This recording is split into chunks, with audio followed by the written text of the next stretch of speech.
Snow, and this is Gas and Go.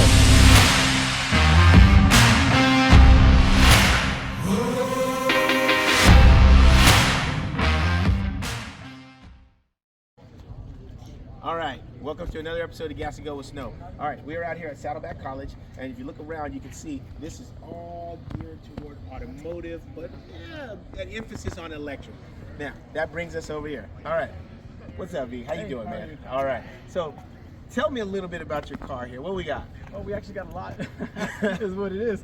So it is a 1965 Ford Mustang. I like to call it the E-Mustang because it's an electric car.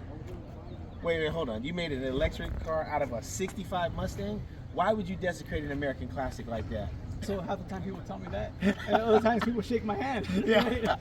You know what? The biggest thing, I love vintage cars. I've actually driven nothing but vintage cars aside from the 08 Scion. That's the only modern car I've bought. Right. But this was the perfect way to continue to drive what I like to drive. Yeah. So that's what I did. Well, we get the same thing, right? And you've seen the doc. And the doc's a 65, and she's electric, the whole nine. And we get that same question. That's why I was teasing you about it. And it's not that we desecrated American classic. We are keeping that car on the road for another 60 years. So with that being said, let's look under the hood and see what you got. So first thing I noticed, the charge port. Dude, you pull up to a charge station and they see that. Do people really just trip out? First of all, they think I joke around with it, right? Yeah. And there's only one time in one structure where a gentleman's like, "You can't park here," and I'm like, "I need to charge my car." He goes, "It's for electric cars," and I'm like, "I know." Yeah. And he stood there up until I plugged it in, right, and let everything kick on, and then he was just like, "Okay." And then he walked away. Yeah. But I didn't want to hide it, and it's easier to drive up to a station than pull up in the back, right? Well, what we did is we actually put it in the back, and then behind the gas filler, you pull that out, and then there it goes, the plug. Right? Yeah. All right. So tell me what you did there. My boys over at Current have done something very similar, right? But their box, it's custom made from a guy in Canada, and it looks like a V12. But you actually have real valve covers on here, and then this is like an original Ford, looking for like an F100, right? Yep. Yeah. Vintage. I really love the fact that there is a lightning bolt and a gear on it, which pretty much emphasizes what we do. Yeah, right? absolutely. Well, that was one of the first things I noticed under the hood. I thought it was great.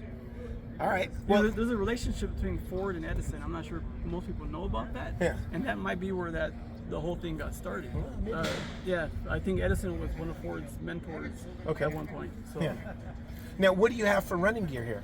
So I'm running a Tremec T5 mated to a high voltage Hyper 9 motor. Okay, so Hyper 9. All right. And then how about the paint? It's definitely unique. Oh yeah. I also I wide bodied it as well, right? I wanted to have, I wanted to do more than just do an EV conversion. Right. So the paint, I was at a local car show. There was a girl who showed up in an 84 Porsche that had a similar anime style. Yeah. And I'd never seen it before, but it just blew me away. So I wanted to do something very similar. That's the reason I put the louvers and stuff in there as well. Yeah. Was really to complement the paint scheme of the feel of the car. I needed to have details. Same thing with the wide body. Because if it would just had the scheme to it, it wouldn't have popped. It needed to have the contours kind of put in.